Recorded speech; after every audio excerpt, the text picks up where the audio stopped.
All right, I'm going to give you a little insight into one of the biggest battles of being an investigative reporter, and that's getting public records. Now, you heard it in the name. These records are public, therefore, they should be available to the public when they're requested. But lately, there's been a huge delay in this really important, transparent, and legal right.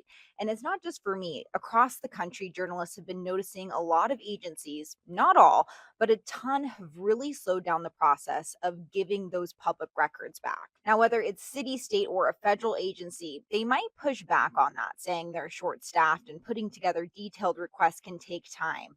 And that can definitely be true. But also in reality, a lot of the times we're asking for records that might have information that makes an agency not look good. And therefore, they don't really want to hand it over.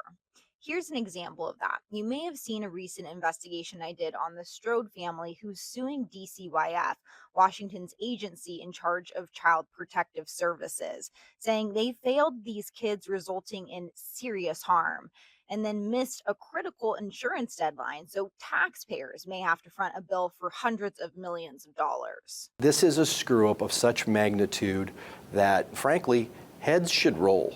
So in February, I requested public records about this, and I'm going to show you my spreadsheet. This is where I keep track of all of my public records requests, and you can see on February 2nd, I asked for any and all records relating to about insurance coverage, all of those types of things for this story. And I've been going back and forth with DCYF since February 2nd when I first filed this. Now it's been almost 3 months later, and I still don't have those records. And DCYF did say they're going to give them to me by close of business today. So fingers crossed, let's see if that happens. But the reality is, I've waited for some public records for years, and that's a problem because it's keeping vital information from you, the public.